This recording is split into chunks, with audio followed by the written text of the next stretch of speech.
السلام علیکم ورحمۃ اللہ وبرکاتہ۔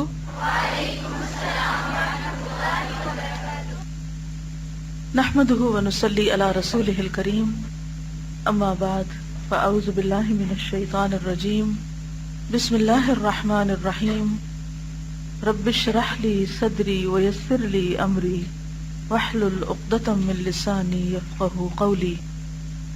فصل 45، ایسی بلندی ایسی پستی الامان، یعنی کہاں انسان اپنی نیکی اور اطاعت کی وجہ سے اونچے مراتب حاصل کرتا ہے اور کہاں وہ اللہ کی نافرمانی اور ناراضگی کی وجہ سے سب سے نیچے جا گرتا ہے۔ معاصی کی ایک سزا یہ بھی ہے کہ گناہ انسان کو سفلا اور پست کر دیتے ہیں، حالانکہ انسان علو اور رفعت کے لیے پیدا کیا گیا ہے۔ علو کہتے ہیں بلندی کو، اور اس کی دلیل کیا ہے؟ اللہ سبحانہ و تعالیٰ نے آدم علیہ السلام کو فرشتوں کے ذریعے سجدہ کروایا۔ اللہ تعالیٰ نے مخلوق دو قسم کی پیدا کی ہے، علیہ رفیع المرتبہ یعنی بلند، اور سفلا پست۔ پہلی قسم کا مقام علیین ہے اور دوسری کا اسفل السافلین، سجین بھی کہا جاتا ہے۔ اہل طاعت کو یعنی اللہ کی فرما برداری کرنے والوں کو اللہ تعالیٰ دنیا اور آخرت دونوں میں علو اور رفعت عطا فرماتا ہے، اور اہل معصیت یعنی گناہگاروں کو دنیا اور آخرت دونوں میں ذلیل اور پست کر دیتا ہے۔ اہل طاعت کو اللہ تعالیٰ نے ہمیشہ اپنی عزیز ترین مخلوق بنایا اور ساری مخلوق سے زیادہ انہیں عزیز رکھا ہے۔ معصیت یعنی گناہ کو اس نے ذلیل ترین چیز قرار دیا ہے، اہل طاعت کو اس نے ہمیشہ عزت دی اور نافرمانوں کو ذلیل و خوار کیا۔ حضرت عبداللہ بن عمر رضی اللہ عنہ سے مروی ہے کہ حضرت صلی اللہ علیہ وسلم نے ارشاد فرمایا، جعلت الذلة والصغار على من خالف امری، مسند احمد بن حنبل۔ میرے حکم کی مخالفت کرنے والے پر ذلت و خواری لازم کر دی گئی۔ انسان جب گناہ اور اللہ کی نافرمانی کرتا ہے تو اپنے درجات سے نیچے گرتا چلا جاتا ہے، اپنے مقام سے نیچے آ جاتا ہے۔ کون کون یہ پسند کرتا ہے نیچے گرنا؟ واقعی سوچ کے جواب دیجئے۔ آپ دیکھیے کہ دنیا میں اگر انسان کے پاس کھانا نہیں، کپڑا نہیں، تو وہ بھی ایک تکلیف کی بات ہے، لیکن جب کسی انسان کو اس کے مرتبے سے نیچے گرایا جاتا ہے یا پھر اس کی ذلت اور حقارت اور توہین ہوتی ہے، اس کی انسلٹ ہوتی ہے، تو یہ چیز بھوکے اور ننگے رہنے سے بھی زیادہ انسان کے لیے دکھ اور الم کا سبب بنتی ہے، دنیا میں بھی، اور کہاں آخرت کی ذلت جو ہمیشہ کے لیے۔ تو اگر ہم چاہتے ہیں کہ ہم دنیا اور آخرت میں ذلیل اور رسوا نہ ہوں تو کیا کرنا ہوگا؟ گناہ چھوڑنے ہوں گے۔ گناہ کی پہچان کیا ہے؟ الاثم ما حاک فی نفسک، جو دل میں کھٹک جائے، اور مزید تفصیل کیا ہے اس کی؟ اور تو برا جانے کہ کہیں لوگوں کو پتہ نہ چل جائے، یعنی لوگوں کے سامنے وہ کام تم نہ کر سکو، چھپا کر کرو۔ تو بعض اوقات لوگوں سے چھپ کے ہم کام کر لیتے ہیں اور سمجھتے ہیں کہ ہم محفوظ ہیں۔ تو عزت اور ذلت کس کے ہاتھ میں؟ لوگوں کے نہیں، اللہ کے۔ تو کیا اس کو نہیں پتہ چلے گا؟ کیا وہ حساب نہ لے گا؟ کیا مقام کا تعین اس کے ہاتھ میں نہیں؟ اسی کے ہاتھ میں ہے۔ لہذا لوگوں سے زیادہ اس سے ڈرنا چاہیے جو ہر جگہ دیکھتا ہے۔ انسان جب گناہ اور اللہ کی نافرمانی کرتا ہے تو اپنے درجات سے نیچے گرتا چلا جاتا ہے، اور جو جو گناہ کرتا رہے گا، یعنی جتنا وہ اس گناہ کو کنٹینیو کرے گا، کرتا جائے گا، نیچے گرتا چلا جائے گا، تاکہ یعنی حتیٰ کہ وہ اسفل ترین درجے میں جا گرے گا۔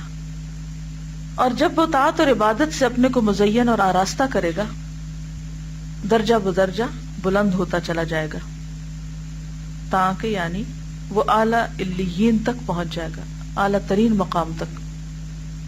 کبھی کبھی ایسا بھی ہوتا ہے کہ ایک انسان اپنی زندگی میں ترقی اور رفعت کے کام انجام دیتا ہے، یعنی اچھے کام بھی کرتا ہے اور تنزل اور انحطاط کے بھی، غلط بھی کرتا ہے جو اس کو نیچے لے جاتے ہیں. ہوتا نا ایسے کہ ایک طرف ایک شخص بہت اعلیٰ درجے کی نیکیاں کر رہا ہوتا ہے، دوسری طرف کچھ غلط کام بھی کر رہا ہوتا ہے. اب وہ کہاں کھڑا ہوگا؟ اس صورت میں بھی اس کی شمولیت اسی جانب ہوگی جو جانب غالب ہوگی. اگر نیکی غالب ہے تو درجہ بڑا ہوگا، یعنی اس طرف جھکاؤ زیادہ ہوگا، اور اگر برائی غالب ہے تو اس طرف. جیسے آخرت میں میزان ہوگا، پلڑے ہوں گے انسان کے اعمال کے. ایک آدمی 100 درجے ترقی کرتا ہے اور 1 درجہ نیچے گرتا ہے. اس کا حال وہ نہیں ہے جو اس کے برعکس عمل کرنے والے کا ہے کہ 100 درجے نیچے گرتا ہے اور صرف 1 درجہ ترقی کرتا ہے. بعض لوگوں کو یہاں سخت مغالطہ ہو جاتا ہے. مغالطہ کس کو کہتے ہیں؟ غلط فہمی، کہ انسان کبھی کسی بڑے گناہ کی وجہ سے اس قدر نیچے گر جاتا ہے کہ مقام رفعت سے بہت دور جا پڑتا ہے، اتنا دور جیسے مشرق سے مغرب یا زمین سے آسمان. اب اس تنزل کے مقابلے میں وہ 1000 درجے ترقی کر جائے، اس کی تلافی ناممکن ہوتی ہے. جیسا کہ اس روایت سے معلوم ہوتا ہے، حضرت صلی اللہ علیہ وسلم کا ارشاد ہے، ان العبد لا يتكلم بالكلمة الواحدة لا يلقي لها بالا يهوى بها في النار ابعد ما بين المشرق والمغرب. صحیح بخاری. بندہ کبھی لاپرواہی کی وجہ سے کوئی ایک بات ایسی کہہ جاتا ہے جس کی وجہ سے وہ جہنم کے ایسے گڑھے میں پھینک دیا جاتا ہے جس کی گہرائی مشرق و مغرب کے فاصلے سے بھی زیادہ ہوتی. اس قسم کے تنزل یعنی ڈاؤن فال اور انحطاط کی تلافی کس بلندی اور کون سی ترقی سے ہو سکتی؟ یعنی کیا پتا ہم میں سے کسی نے ایسا کر دیا ہو تو اب کیا کرے؟ پھر بلندی کی طرف کیسے جائے؟ تلافی کیسے کرے؟ حقیقت یہ ہے کہ تنزل اور انحطاط تو انسان کے لیے لابدی چیز ہے، یعنی گناہ تو ہوں گے اس سے، لیکن اس کی شکلیں مختلف ہیں. بعض لوگ غفلت کی وجہ سے نیچے گر جاتے ہیں، سلپ ہو جاتے ہیں. ایسے لوگ جب بیدار ہوتے ہیں تو اپنے اصل درجے بلکہ اس سے بھی بلند ہو جاتے ہیں. یعنی پہلے پتہ ہی نہیں تھا کسی چیز کا تو پستی کی طرف جا رہے تھے، جب پہچانا خود کو خدا کو تو پھر بہت بڑوں سے بھی آگے نکل گئے. جس قدر بیداری ہوگی، شعور بیدار ہوگا، ہوش آ جائے گا، اسی قدر بلندی اور رفعت بھی ہوگی. تو اس لیے مایوس نہیں ہونا چاہیے انسان کو کہ میں نے اتنی عمر کہاں گنوا دی اور کیا کرتا رہا. اس شیطان کا ایک وار ہوتا ہے کہ ماضی کی ایسی یادیں انسان کے اندر بار بار ابھار کر انسان کو مستقبل سے بھی فائدہ اٹھانے نہیں دیتا یا حال کو گنوا دیتا ہے. تو اگر ہمیں کبھی عمر کا ایک ایسا حصہ گزرا کہ پتہ ہی نہیں تھا کہ کیا کرنا چاہیے اور کیا نہیں، اور اب پتہ چلا اور پچھلی ساری غفلت کی تلافی ہو رہی ہے، تو امید کی جا سکتی ہے کہ بہت سے بیدار لوگوں سے بھی زیادہ آگے چلے جائیں. بعض لوگ کسی مباح چیز میں الجھ جانے کی وجہ سے نیچے گر جاتے ہیں، یعنی وہ اعلیٰ درجے کا کام کر سکتے ہیں لیکن وہ معمولی درجے پہ یا فضیلت والا کام نہیں، بس ٹھیک ہے جائز کام ہے اس میں پڑے رہتے ہیں. وہ حرام کی کیٹیگری میں نہیں آتا، گناہ میں نہیں آتا، مباح ہے، اٹس اوکے، لیکن ظاہر ہے کہ ثواب تو نہیں نا، فائدہ تو نہیں اس کا. طاعت و عبادت کا ارادہ ہی ان میں بیدار نہیں ہوتا. اس قسم کے لوگوں کی حالت مختلف ہوا کرتی ہے. جب اس قسم کے لوگ طاعت کی طرف رجوع کرتے ہیں تو کبھی وہ اپنی ترقی اور بلندی کے اصل درجے تک پہنچ جاتے ہیں، کبھی اس سے بھی بلند مقام تک اور کبھی اس سے پیچھے رہ جاتے ہیں. کبھی ایسے لوگوں میں ہمت پہلے سے زیادہ آ جاتی ہے، کبھی یہ ہمت پست ہو جاتی اور کبھی ویسی ہمت آ جاتی جو پہلے تھی. ایسے ہوتا ہے نا، اوپر نیچے ہوتے رہتے ہیں. بعض لوگ معصیت اور صغیرہ یا کبیرہ گناہوں کی وجہ سے اصل درجے سے نیچے گر جاتے ہیں. ایسے لوگوں کے لیے اپنے اصل درجے تک پہنچنے کے لیے توبہ نصوح یعنی خالص توبہ اور انابت صادقہ ضروری. انابت ہوتا ہے اللہ کی طرف رجوع کرنا، صادقہ یعنی سچی، صحیح معنوں میں. یہاں اس بارے میں علماء میں اختلاف ہے کہ کیا توبہ کرنے سے گناہگار آدمی اپنے اصل مقام اور اصل درجے تک پہنچ سکتا ہے. کوئی مثال؟ جیسے آدم علیہ السلام تھے، یا یونس علیہ السلام، یا موسیٰ علیہ السلام، داؤد علیہ السلام، اور اس طور پر کہ گناہ کا اثر بالکل محو ہو جائے اور کسی قسم کا اثر بھی باقی نہ رہے، یا وہ اپنے اصل مقام اور اصل درجے تک پہنچ ہی نہیں سکتا، اور توبہ کا اثر صرف اس قدر ہے کہ عقوبت اور سزا اس سے ساقط ہو جائے گی، تقرب کا درجہ جو اس نے کھو دیا ہے وہ حاصل ہی نہیں ہو سکتا۔ تو اس بارے میں اختلاف ہے، بعض کہتے ہیں کہ نہیں وہ واپس اصل مقام پہ چلا جائے گا، اور بعض کہتے ہیں کہ نہیں۔ تو ابھی دیکھتے ہیں کیا لکھتے ہیں علماء، اس بارے میں مختلف رائے رکھتے ہیں۔ بعض کہتے ہیں کہ انسان جن اوقات میں گناہ کرتا ہے ان میں وہ طاعت و عبادت میں مشغول رہ کر ترقی کے چند مدارج اور طے کر سکتا تھا، اس کے اندر ترقی مدارج کی استعداد اور قابلیت موجود تھی، یعنی اوپر جانے کی صلاحیت تھی، اس لیے وہ اپنے سابق صالح اعمال اور نیکیوں کے ساتھ ترقی کر سکتا تھا، آگے بڑھ سکتا تھا۔ اس کی مثال یوں سمجھیے کہ ایک انسان روزانہ اپنے مال کے ذریعے تجارت کرتا ہے، مال جس قدر زیادہ ہوتا ہے زیادہ منفعت حاصل کرتا ہے، یعنی نفع ہوتا ہے، پروفٹ ہوتا ہے۔ معصیت، گناہ یا تعطل کے زمانے میں یہ ترقی اور منفعت اپنے اعمال صالح اور اصل رأس المال کے ساتھ رک جاتی ہے۔ مثلا ایک شخص کی دکان ہے، روز جاتا ہے، روز نفع کماتا ہے، سنڈے کو دکان بند کر دیتا ہے، تو کیا ہوتا ہے؟ اس دن بھی اس کو وہی پروفٹ ملتا ہے؟ نہیں۔ تو وہ ایک دن کی جو چھٹی ہے یا اس نے اپنا بزنس چھوڑ دیا تو وہ کیا ہوتا ہے؟ اگر دکان میں کچھ اور نہیں گھسا تو وہ مال جو اس کا ہے وہ وہیں رکھا ہوا ہے، جب اگلے دن جا کے وہ کھولے گا، پھر نیا بزنس کرے گا، پھر پروفٹ شروع ہو جائے گا۔ لیکن ایک دن کے گیپ آنے سے وہ عمل وہیں پر رکا رہا۔ وہ جب دوبارہ عمل شروع کرے گا تو نئے سرے سے نیچے سے اوپر کی طرف صعود یعنی اوپر جانا اور ترقی کرے گا، لیکن اس سے بیشتر وہ مسلسل ترقی ہی کر رہا تھا، یعنی منڈے ٹو سیٹرڈے وہ کیا کر رہا تھا؟ مسلسل پروفٹ حاصل کر رہا تھا۔ سنڈے کو جب کلوز کیا تو وہاں رک گیا۔ اگر نہ رکتا تو کتنی ترقی کرتا؟ ترقی دوبارہ عمل شروع کرنے پر ہوئی، مگر ظاہر ہے کہ ان ہر دو ترقیوں میں زمین اور آسمان کا فرق ہے۔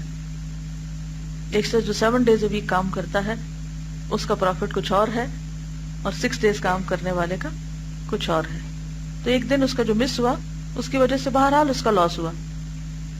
بعض علماء اس کی تمثیل یوں پیش کرتے ہیں، یعنی مثال یوں دیتے ہیں کہ 2 آدمی 2 الگ الگ زینوں پر چڑھتے چلے جا رہے ہیں۔ زینے کس کو کہتے ہیں؟ سیڑھیوں کو۔ ان میں سے ایک کچھ نیچے اتر گیا اور اس نے پھر چڑھنا شروع کیا۔ ظاہر ہے جو اترا نہیں وہ آگے ہی ہوگا، اور جو اترا وہ ہمیشہ نیچے ہی رہے گا۔ یہ بات بالکل صاف ہے، فرق پڑتا ہے نا۔ ایک کو سڑک پہ جاتے ہوئے ریڈ اشارہ مل گیا اور دوسرے کو گرین لائٹ ملی، ایک آگے نکل گیا اور دوسرا پیچھے رہ گیا۔ یہ الگ بات ہے کہ اوور سپیڈنگ کر کے پھر وہاں جا پہنچے، لیکن گاڑیوں کے معاملے میں تو پھر بھی لوگ اوور سپیڈنگ کر لیتے ہیں، لیکن نیکی کے معاملے میں وہ اپنے سے نیچے والوں کو دیکھ دیکھ کے خوش ہوتے رہتے ہیں کہ ہم بہت اچھے ہیں۔ شیخ الاسلام امام ابن تیمیہ نے اس بارے میں ایک نہایت ہی عمدہ فیصلہ کیا جسے تسلیم کیے بغیر چارہ ہی نہیں۔ فرماتے ہیں کہ مسئلے کی تحقیق یہ ہے کہ بعض لوگوں کی توبہ اس قدر وزنی ہوتی ہے، بعض لوگوں کی توبہ اس قدر وزنی ہوتی ہے کہ ان کا نیکی کا پلہ بہت ہی جھک جاتا ہے، ان کی ترقی کا درجہ پہلے سے بھی بلند ہو جاتا ہے۔ جیسے سورۃ الفرقان میں آتا ہے نا کہ جو توبہ کر لیتے ہیں اللہ تعالیٰ ان کی برائیوں کو بھی نیکیوں میں بدل دیتا ہے۔ اور بعض اپنے سابقہ درجے کے برابر کوئی درجہ پا لیتے ہیں، یعنی وہیں سے ان کو پھر مل جاتا ہے سرا۔ بعض اپنے سابقہ یعنی پچھلے درجے تک نہیں پہنچ پاتے، اور بعض اپنے سابقہ درجے تک ہی پہنچ کر رہ جاتے ہیں، آگے نہیں بڑھتے۔ ہر ایک کا معاملہ مختلف ہے۔ ظاہر میں کوئی انسان کسی کے لیے کچھ فیصلہ نہیں کر سکتا، اور نہ ہم جانتے ہیں کہ ہم کہاں تک پہنچے۔ ضرورت کس بات کی ہے؟ کرنا کیا چاہیے؟ گناہوں سے سچی سچی توبہ کرنی چاہیے، نہایت شرمندگی کے ساتھ۔ تعویلیں پیش کرنا اور اپنا دفاع کرتے رہنا اور اپنے بارے میں ڈیفینسو ہونا، اور نہیں میں نے اس لیے نہیں کیا تھا اور ویسا تھا اور ایسا تھا۔ اللہ کو اعتراف بہت پسند ہے، کیونکہ اس میں انسان حقیقی معنوں میں عاجزی کا مظاہرہ کرتا ہے کہ مجھ سے غلطی ہو گئی، کوتاہی ہو گئی، میں نیچے گر گیا تھا، اور اس کو شدت سے احساس بھی۔ اور پھر جب اللہ اس کو توفیق دے اوپر جانے کی تو وہ پہلے سے بھی زیادہ قوت استعمال کرے اوپر جانے کے لیے۔ مثلا وہ سیڑھیاں چڑھنے والے کی مثال ہے نا، ایک نیچے اتر گیا اور اس نے دوبارہ چڑھنا شروع کیا. اس کو جب احساس ہوا کہ میں پیچھے رہ گیا ہوں تو عام طور پہ کیا کرتے ہیں لوگ, پھر چاہے سانس پھول رہا ہو اور زیادہ تیز چڑھنے لگتے ہیں کہ نہیں مجھے. لیکن یہ اس وقت ہوتا ہے جب انسان کے اندر نیکی میں مسابقت کی کوئی خواہش موجود ہو اور وہ سچے دل سے اپنے کھوئے ہوئے وقت, کھوئے ہوئے مقام اور کھوئے ہوئے درجے کی تلافی کرنا چاہے. اس میں جتنی زیادہ شدت ہوگی, تڑپ ہوگی, سچ ہوگا, اسی کے اعتبار سے اس کے درجے بلند ہوں گے پھر. اور اگر کوئی ذلت پر ہی راضی ہو جائے اور ذلیل ہونے پر, نیچے جانے پر ہی خوش رہے, تو ہم سب اپنے بارے میں سوچیں کہ ماضی کا جب کوئی گناہ یاد آتا ہے تو کیفیت کیا ہوتی, خوش ہونے کی, فخر کرنے کی, یا پھر انتہائی شرمندگی کی. کیونکہ بہت دفعہ دیکھا گیا نا کہ لوگ اپنے ماضی کے گناہوں کو بھی بڑا مزے لے لے کے بیان کر رہے ہوتے ہیں. یہ تو کوئی توبہ نہ ہوئی, بلکہ اس پہ فخر کر رہے ہوتے ہیں کہ ہم ایسے ڈھیٹ اور ایسے لوگ تھے کہ جن کو خدا سے کوئی حیا نہیں تھی اور بندوں سے بھی کوئی حیا نہیں تھی. کتنے دلیر تھے ہم گناہوں پر. اگر گناہ ہو بھی گئے ہوں تو کیا حکم ہے, کیا کرنا چاہیے؟ لوگوں میں اس کا اشتہار دینا چاہیے؟ نہیں, چھپانا چاہیے, پردہ ڈالنا چاہیے. آپ کو معلوم ہے کہ حضرت عمر بن عبدالعزیز کو کس نے عمر بن عبدالعزیز بنا دیا تھا, 5واں خلیفہ راشد؟ کوئی جانتا ہے اس قصے کو؟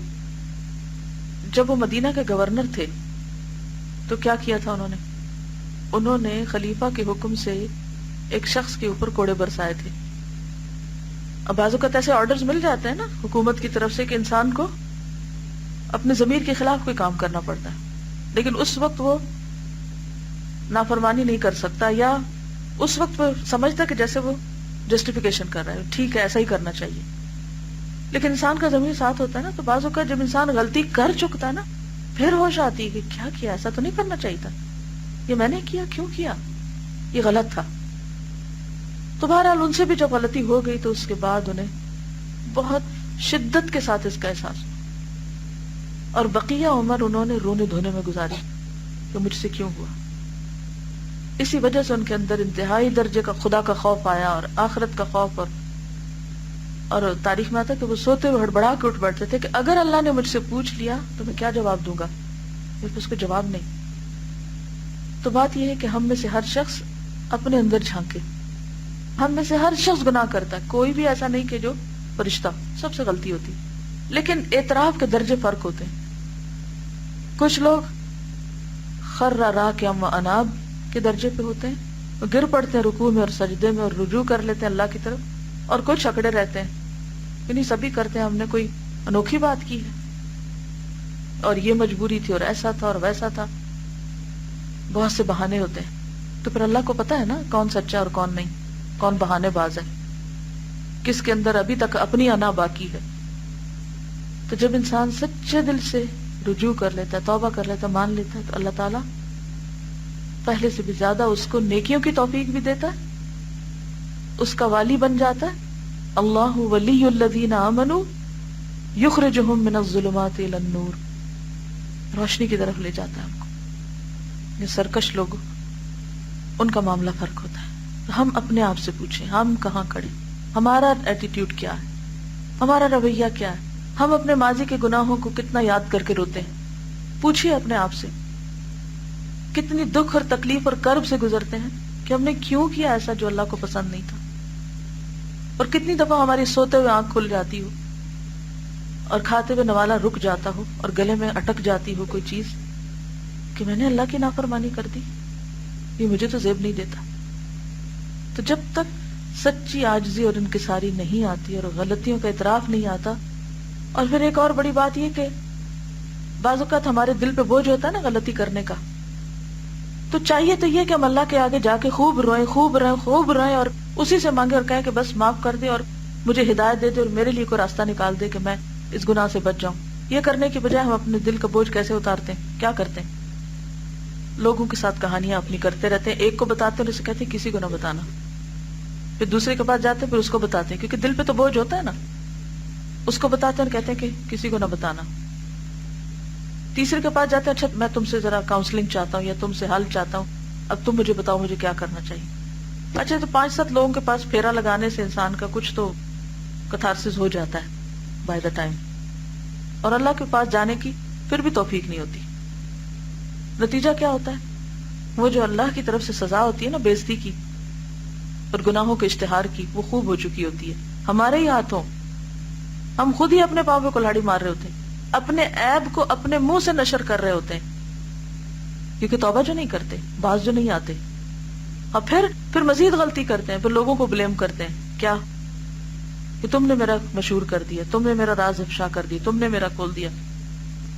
تو آپ کو کس نے مشورہ دیا تھا کہ آپ اپنے گناہ کا جا کے کسی انسان سے تذکرہ کریں؟ اگر آپ اپنے دل میں نہیں رکھ سکے، کسی سے کیا توقع ہے کہ وہ رکھے آپ کے لیے؟ وہ کیوں رکھے؟ دشمن تو ہم اپنے خود ہیں. اور اس طرح ہم سمجھتے ہیں کہ ہم کہیں بچ جائیں گے اور مسائل حل ہو جائیں گے. جتنے لوگوں کو ہمارا کوئی عیب پتہ چلتا جائے گا، کیا اتنی ہی دنیا میں ذلت اور رسوائی کا وہ سامان نہیں کرے گا؟ ساری زندگی کے لیے انسان کے اوپر ایک خوف کی تلوار لٹکتی رہے گی کہ اچھا اگر فلاں کو پتہ چل گیا تو میرا کیا بنے گا، اور فلاں کو پتہ چل گیا تو کیا بنے گا. اور سب سے بڑی بات یہ کہ معاملہ اور حساب اللہ کے ساتھ ہے. جب تک اللہ سے معافی نہیں مانگ چکتے اور جب تک اس کے آگے نہیں روتے دھوتے، تو نہ گناہ چھوڑنے کی توفیق ہوگی، نہ اس مسئلے کا کوئی حل نکلے گا، اور نہ لوگ ہی کوئی مدد کر سکتے. لوگ نہ آخرت میں مدد کر سکتے اور دنیا میں بھی محتاج ہے ایک حد سے زیادہ. اس کے اندر صلاحیت ہی نہیں ہے. اگر آپ کسی بڑے سے بڑے انسان سے یہ توقع رکھیں نا کہ وہ واقعی آپ کے کام آ جائے اور آپ کو پکڑ کے کسی کنارے پار لگا دے، تو نہیں کر سکتا کوئی جب تک اللہ کا اذن نہ ہو.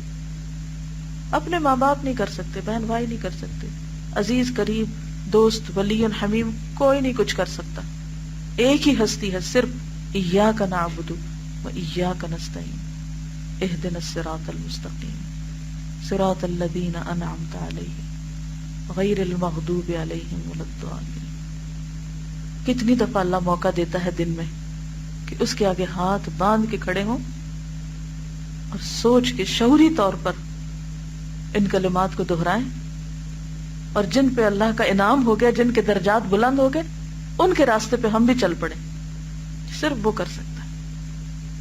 یہ لکھتے ہیں ابن القیم، میری رائے میں یہ کمی بیشی اور اختلاف مدارج یعنی درجات کا اختلاف ہر ایک کی توبہ اور انابت اور استغفار کی کیفیت کی بنا پر ہے.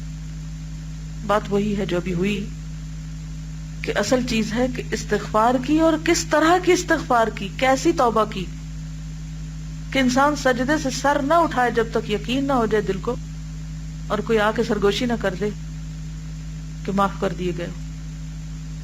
گناہگار بندہ جب اپنے معاصی کی وجہ سے شرمندہ اور شرمسار ہوتا ہے، اور اس میں ذلت و خواری، عاجزی اور انکسار، خاکساری و فروتنی، خضوع و خشوع، رجعت الی اللہ، اجتناب معاصی، خوف و خشیت اور تضرع و زاری کی خاص کیفیت پیدا ہو جاتی ہے.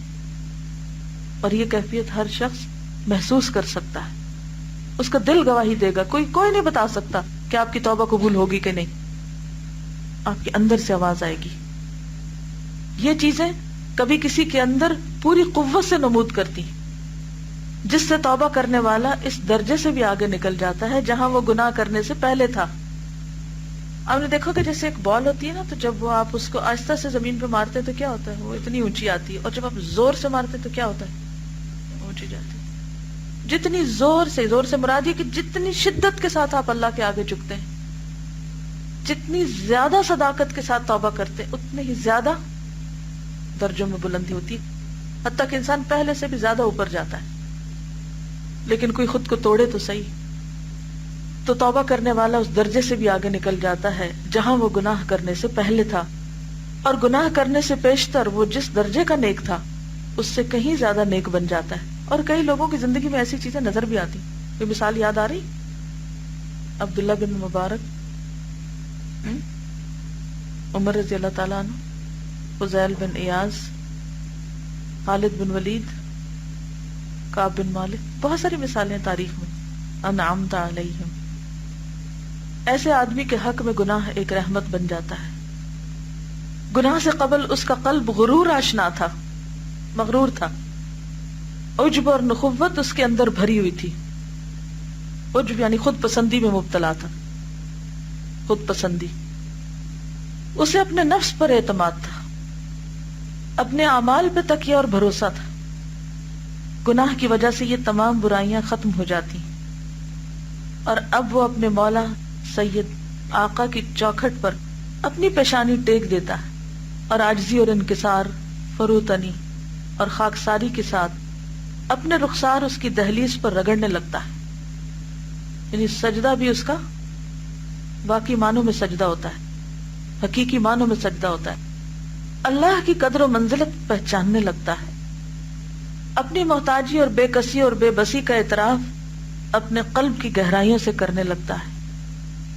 اپنی حفاظت اور عفو و ترحم یعنی رحم کرنا، مغفرت و نجات کے لیے اپنے کو اپنے سید و مولا اور خالق کا سراسر محتاج سمجھنے لگتا ہے. کتنی دفعہ ایسا ہوا، اپنے آپ سے پوچھئے کہ جب آپ نے یہ آیت پڑھی ہو کہ یغفر لمن یشاء ویعذب من یشاء، تو آپ کے اندر ایک سرد لہر دوڑ گئی کہ ہر چیز کا مالک تو وہ ہے، میرے کرنے سے کیا ہوتا ہے؟ کس کے پاس جا سکتی ہوں جب تک وہ نہ معاف کرے؟ فیصلہ تو سراسر اس کا ہے، جس کے ساتھ جو جی چاہے کرے. ایسی باتیں پڑھ کر عام طور پر ہم بحث مباحثے میں پڑ جاتے ہیں، یا پھر تکیہ کر لیتے ہیں کہ ٹھیک ہے معاف تو اس نے اپنی مرضی سے کرنا، پھر ہم بھی جو جی چاہے کریں. یہ تھوڑی معنی ہے اس کا. تو انسان کے اندر یہ جو احساس آتا ہے نا کہ پھر کیا ہوگا اگر معافی نہ ہوئی، کیا میں وہ ساری سزائیں بھگت سکتی ہوں جو اس نے اپنے نافرمان بندوں کے لیے رکھی، تو کیا بنے گا؟ تو یہ چیز انسان کے اندر اور ایک محتاجی اور بے بسی کی کیفیت لاتی ہے.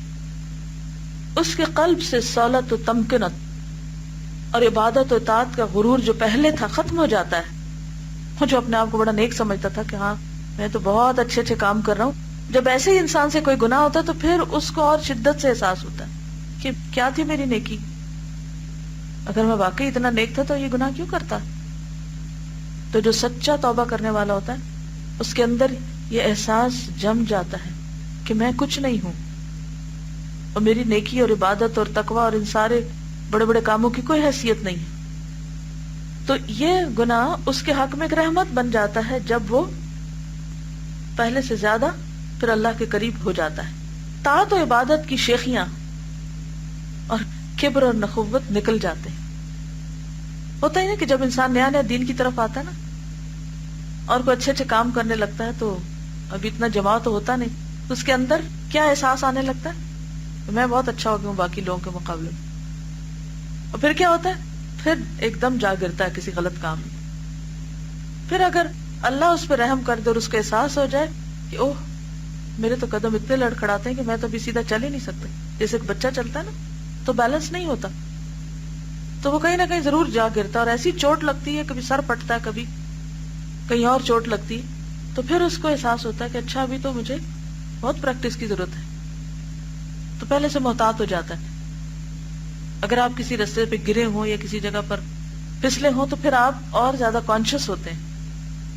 اسی طرح جو سچا تائب ہوتا ہے وہ بھی گناہ کے بعد اور زیادہ کانشیس ہو جاتا ہے، اور جو پیچھے اس کو بڑا زوم ہوتا ہے نا نیکی کا تو بڑا اچھا ہوں میں، وہ نکل جاتا ہے.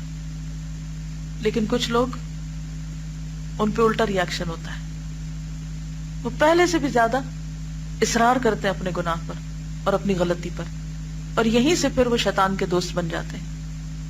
شیطان نے یہی تو کیا تھا، خود بینی اپنے آپ کو دیکھنا، ہر چیز میں اپنا آپ ہی یاد آنا، اور خود ستائی کا بت پاش پاش ہو جاتا ہے، اور خطاکاروں گناہگاروں کی صف میں آ کر اپنے رب کے سامنے کھڑا ہو جاتا ہے، اور شرم اور ندامت اور خوف و رجا کے ساتھ اس کے آگے سر جھکا دیتا ہے، لرزتے ہوئے کانپتے ہوئے اپنے کو حقیر و ہیچ اور اپنی طاعتوں اور عبادتوں کو لا شیء یعنی کوئی چیز نہیں، نتھنگ، لا شیء محض اپنے گناہوں کو بھاری اور وزنی جرم سمجھ کر اس کے سامنے سر خم کر کے کھڑا ہو جاتا ہے، یعنی شرمندگی کے ساتھ، اور اپنی جان کو سراسر ناقص، ناچیز، ناپاک، ناکارہ اور بدترین خلائق سمجھنے لگتا ہے، اور اپنے رب کو ہمہ قسم کے کمالات اور حمد و ثنا کا واحد مستحق سمجھتا ہے. اور یہی شخص سچے معنوں میں کہتا ہے الحمدللہ رب العالمین، کہ حمد کے لائق تو دراصل اللہ ہی ہے جو رب العالمین ہے. پھر وہ اپنی تعریف کا بھوکا نہیں رہتا، اس کے لیے نہیں دوڑتا، اس کے لیے نہیں بھاگتا، کیونکہ اسے پتہ چل جاتا ہے کہ وہ تو خطا کار ہے، غلطیوں کا مارا ہوا ہے. اور اصل تعریف تو صرف اللہ کی ہے جو ہر خطا اور ہر عیب سے پاک ہے. سبحان ربی الاعلی. اور اسی کو اپنا حاجت روا ماننے لگتا ہے، اور اس طریقے سے انسان کا اللہ سے صحیح معنوں میں تعلق قائم ہو جاتا ہے. سارے چیپٹر کا خلاصہ کیا ہے؟ کیا سمجھ آئیے؟ سچی توبہ درجات بڑھانے میں مدد دیتی ہے، اور انسان خود کوئی چیز نہیں، جو بھی نیکی کی توفیق ہے بس وہ اللہ کی طرف سے ہی ہے. مجھے جو بات سمجھ آئی ہے وہ یہ کہ اعتراف گناہ جو ہے وہ اللہ تعالیٰ کو بہت ساری نیکیاں کرنے سے بھی زیادہ پسند ہے. کیونکہ ہم یہ جو سوچتے ہیں کہ ہم یہ کر رہے ہیں یا یہ کر لیں گے، اور یہ پتہ نہیں کیا پہاڑ کھڑے کر لیے ہم نے نیکیاں کر کر کے، یہ بھی ایک ڈسپشن ہے اور غرور ہی کا ایک دوسرا راستہ ہے. اور نیکیوں کی خوش فہمی سے زیادہ غلطیوں کے اعتراف کی طرف توجہ ہونی چاہیے. جی بالکل، یعنی اللہ کی رحمت کے تصور نے ہمیں عاجزی سے زیادہ گناہوں پہ اصرار سکھا دیا ہے. جی اگر واقعی حقیقی معنوں میں ہماری اپنے گناہوں کی طرف توجہ ہو جائے نا، تو شاید دوسروں کی غلطیاں ہمیں بہت نظر بھی نہ آئیں. کیونکہ جیسے انہوں نے کہا نا کہ ہم دوسروں کے بارے میں تو عام طور پہ بہت ججمنٹس دیتے رہتے ہیں، کیونکہ فرصت بہت ہے نا، اپنے ساتھ مشغولیت نہیں ہے، اپنا آپ دیکھنے کا احساس نہیں ہے. سبحانک اللہم و بحمدک نشہد ان لا الہ الا انت نستغفرک و نتوب الیک. السلام علیکم ورحمۃ اللہ وبرکاتہ.